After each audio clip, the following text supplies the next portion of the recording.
If we are not asking the right question, we are never going to get the right answer.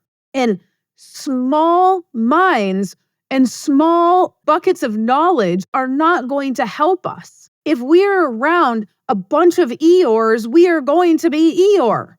Oh, it's so bad. Hello, and welcome back to the podcast. Thank you very much for being here. Okay, today we are going to talk about what question are you asking yourself? And how is that keeping you where you're at? And let's just start with infinite banking, because that's what we talk about here. If we are saying, oh, that doesn't work. Oh, that just doesn't work. It's not going to work. You know, Uncle Susie, Uncle John, Aunt Susie are saying, hey, that doesn't work. Grandpa Joe is saying, hey, that doesn't work. Well, why doesn't it work? Aunt Susie, Uncle John, Grandpa Joe, we have all these people around us that are saying, oh, it doesn't work. It doesn't work. How can it work? How come nobody's asking that question? How does that work? It's no different than asking the question, how can I do X, Y, and Z? Because they're not. They're just not asking the question. So if people are in your life, or if you are the one in your life, and you are saying, this is so hard. I can't afford to buy groceries. This is so hard. How come I can't afford a new vehicle? You're asking a question. You're playing victim. How come I can't? How come this is so hard? You're asking a negative question, which does not allow your brain to give you a solution to the problem. And think about it. The people that go from broke to having money and getting what they want, their mindset changes just for enough time. The problem is if, let's just say that you have a friend that's like, hey, I want to go on vacation, and they don't have any money, right? They're broke all the time. All they do is talk about being broke. And then all of a sudden they have money again. And you're like, what the heck? Well, they figured it out. They figured out how they're going to get the money to go do X, Y, and Z. And so the problem is many of us sit at home and we're like, oh, we're a bunch of Eeyores. Oh, I can't do that. Oh, it's so hard. The economy is so bad. It is. Figure out how to get around it. Pivot. It is crazy to me to think that people think like that. God just made me this way. Like, I've never thought I can't do something. I don't know why I am the way I am. I just am. I was listening to a podcast the other day, and this guy is like, oh, if you're having a really hard time farming, and it's tough out there, and you don't know how you're going to make it next year, then I have the program for you. Okay, so what is that guy going to attract? What clients is this guy going to attract? He is going to attract a whole bunch of farmers that think like Eeyore. Oh, it's all doom and gloom, and oh, it's just terrible. Let's just go back to the vid. Who survived during COVID? There were businesses that survived, and there were businesses that completely tanked. And to some of them, there are some businesses legitimately it shut them down and they had no other option. Okay? But there are some businesses that could have survived. There are industries where we could have survived and we did survive, and others that didn't. Why? Why did some survive and some don't? Why are some people wealthy and some people aren't? Why is it so easy for some people to start a business and not the next person? Because of the question you're asking. And the question is, how can I? How can I start that business and make money? How can I pivot during the vid so that my business is still standing at the end of this? How can I, or what can I provide to my clients? How can I learn to do X, Y, and Z? How can I make more money? I was talking to a really good friend, and it was very interesting because she said that one of her coworkers went in to his job and he didn't think the boss would give him a raise. So instead of going to the boss, he went to the board because he works for a business that has a board. He went over his boss's head and told the board, "This is how much money I want to make to stay." And the board said, "Okay." And I told my friend, the problem is not that you are a woman and you are not getting paid your worth. The problem is that you don't know your worth and you are not asking to get paid what you feel you're worth. She didn't ask, how can I get paid more? Because a question, it's not a normal question for people. We don't ask how we can do something. We just say we can't because somebody told us we can't do it. Nobody says, "Oh, how does infinite banking work?" They just say, "Nope, you can't do it. That's a stupid idea. We're not even going to learn about it." Then I guess it's not going to work, right? And you're going to stay exactly where you are. It's not, where can I get the book? How quickly can I get the book? Who can I learn from? It's just, nope, it's not going to work because Grandpa Joe and Aunt Susie said it's not going to work. Really? Really? So that's where you stop? It was notorious that I would change jobs every 3 years. And I didn't really pay attention to that. I would just hit my ceiling at whatever job I was at, and I would just move on because I'm like, well, okay, I hit my ceiling. I got nothing more to do here, or I'm bored. I've learned what I can. They're not seeing potential, whatever that might be. And I just said, okay, I'm done. And I would go to a different job and I would start over, and it was exciting. And I would work up to as far as I could work up, and then I would quit. And with the last job I had, my boss said, "Well, I didn't expect you to be here much longer because you change jobs every 3 years." I was like, I just had no idea, right? Because I was moving up. I wasn't staying level in my jobs. I was constantly moving up. And I thought, well, I wouldn't have to change jobs every 3 years if there was potential. But I would ask, right? How can I do X, Y, and Z? How can I get better? And if I couldn't get better and I couldn't be better and move up into where I thought I should be, then I just quit and did something else. And so here I am. Because it wasn't a question of, oh, I can't teach infinite banking. It was, how can I do this and how can I make it work? I just ask that question on a normal basis. And so if you don't find yourself asking that question, what are you asking yourself? What are you telling yourself? That we can't do this and we can't do that. You have to take the time to problem solve. You have to take the time to educate yourself. If you're asking the question, how can I? You have to take the time to pour into you for knowledge so that you have the information you need to get better. But so many of us are not doing that. Instead, we're being a bunch of Eeyores and talking about how hard everything is.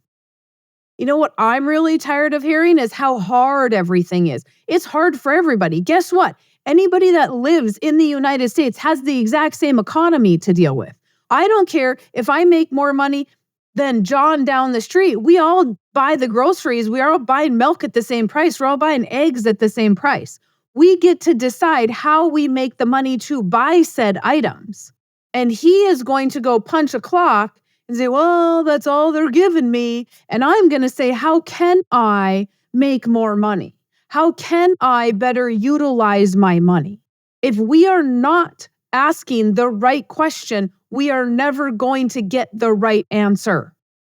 And small minds and small buckets of knowledge are not going to help us. If we're around a bunch of Eeyores, we are going to be Eeyore. Oh, it's so bad. If that's the attitude you want to have, that's up to you. It's so interesting when people have meetings with me, and I don't get a lot of Eeyores because y'all out there who are listening to me do not think like Eeyore, or you know better. By the time you come to the meeting with me, you know better to not be Eeyore because I probably am not going to tolerate it in my meeting. But it's interesting when people come to my meetings and they want to start a business, and I am so excited. Like, I absolutely love it when people want to start businesses and they have an idea, and I'm like, oh my gosh, that's a great idea. And then I start looking at things and I start investigating that idea. And I'm like, how do you do that? Where is it a good idea? How do you market that idea? And I am just like, my brain is just going. Well, guess what? Yours should be doing the exact same thing because that is how you get to that next level. You can't come in and be like, oh, Mary Jo, fix all my problems. Fix your own problems. Start asking the right questions. Start getting in the right mindset. If you have been told that infinite banking is bad, you are talking to a bunch of Eeyores. If you have done the due diligence and you've read the books and you listened to the videos and you have done all the research you possibly can on infinite banking, you have set up a meeting with me, we have talked, and your family still says, oh, that's not possible. Not possible because they've not asked the question, how can it be possible? How can it be done? How is it done? You're the expert and you're just listening to Eeyores all the way around. Don't be an Eeyore. And start asking the right questions. Because as soon as you start asking the right questions and you start doing some due diligence, then you start finding answers and you apply the knowledge. I can go and I can research stuff to death. But if I don't actually apply it, what good does it do? It doesn't do any good at all. You can read every book you want about the infinite banking concept, but if you don't actually get a policy and start using the policy, what good is the infinite banking concept? It's not, right? You just have a really nice life insurance policy. But how can I produce cash flow? What business opportunity is going to give me the opportunity to produce cash flow? Is it rental properties? Is it washing windows? Somebody called me the other day, a client of mine, and talked about pet cremation. And I was like, oh my gosh, that is such a good idea. Guess what I've done, my friends? Guess what I have done for the last 3 days? Tried to find information on pet cremation. And why have I spent 3 days on it? Because there's nothing out there that I can find that's decent. And I think, oh my gosh, what a absolutely fantastic idea. Everybody has a pet because now everything is a doodle and we don't have to be allergic to it. And so now we all have a pet, which means it's going to die. And we're probably going to have 2 or 3 of those in our lifetime. And so now we have to cremate it and we got to put it in a little urn and we got to put it on our house because, we just loved that little dog to death. And then this person said, well, what about horses? And I'm like, oh my gosh, horse lovers are they love their horses as much as they love their dogs. They're like in the same little group, right? And then you got your cat people and you can put them in there. And, somebody online was talking about lizards and snakes and crocodiles and all the reptiles. Ooh, I don't like reptiles. So but some people do. And those people still need to have their, snake cremated, I suppose. And so that they can have it with them. What a absolutely fantastic idea. I'm not going to start a pet cremation. Not something I'm looking to do. However, I still want to know about it because how can I? I just want to know the information. So we can sit here and cry about the economy and cry that we don't have cash flow and cry about all the things, but how can I? And then with how can I and the knowledge, when I said we have to do the thing, that means we have to get our butt out of our chair every single day and go do the thing that gets us to the next level. We don't get to just sit here and go, okay, God, I gave this to you, so I'm just waiting. I'm waiting for you to deliver that check to my mailbox. It doesn't work that way. You have to actually get out of your chair. You might have to turn on your camera. You might have to make phone calls. You might have to have coffee with people. I don't frankly know what it is you're trying to do, but you might have to do something that requires your butt to move. Oh, Mary Jo, you got so lucky. You're so busy. Yeah, I got lucky, all right. I got super lucky that I worked 7 days a week, killing myself to get here. 2 podcasts, 3 books. Yeah, I got lucky. Luck has nothing to do with it. The fact that you do something after you ask, how can I? Then you do. And the do part is what makes everything else come around. You have to have it all. You can't just do something and not know how it's done. It's going to cost you a ton of money and you're not going to do a good job at it. Right? I don't have a marketing business, but yet I know enough about marketing to know what I have to do to reach my potential customers. This is not rocket science. It's a matter of asking the right questions and getting out of your own way. And so as I see people being a bunch of Eeyores about the economy and how hard it is, I just think, well, what's your problem? Do we live in a state, let's just use California as an example. Do we live in a state that is taxing us so badly, but we've not ever looked to move the state? If I was living in a state that had taxes so astronomically high, I don't care how much family I have in that state. If it is keeping me financially drained, then I'm out. I'm going to do what it takes. Does that suck? Yes, 100%. Do your due diligence, though. Is the next state going to be better? I don't know. It's your due diligence to do. But I'm just really kind of tired of Eeyores. Everybody wants to be Eeyore. They don't want to ask the right questions. They don't want to do the right things. But they sure do have time to complain. Oh, they got lots of time to complain. Lots of time to sit and wallow in all the bad of what's going on. Now, there are times when you are, my God, if you lose a spouse, if you have a bunch of tragedy in your life, by all means, different story. But for those of us that just think we have it really bad because we can only afford eyelashes this month and not nails, I am sorry, but I am not here to sympathize with you. I didn't expect that to be a tangent. This whole podcast was supposed to be uplifting, and I kind of gave you a lecture. So there's that. Take what you wish. If you're mad at me, I get it. I understand. If I hurt your feelers, why? You're asking the question, why? Why am I poking the bear and that's making you mad? What is that triggering inside of you to make you mad? I should question that. I just like to ask that question. All right, you guys. Hopefully that helped motivate you. I'm not like this sweet, soft motivational speaker, apparently. I'm going to kick you right in the pants and we're going to get moving.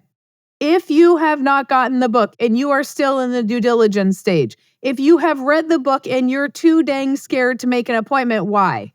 What's the worst that's going to happen? Like, you're going to have a conversation with me on Zoom? Ooh, that's tough. That's scary. Make the appointment, because how do you know where to go next if you never talk to anybody? Okay. Mary Jo at withoutthebank.com, or go to withoutthebank.com and grab your books.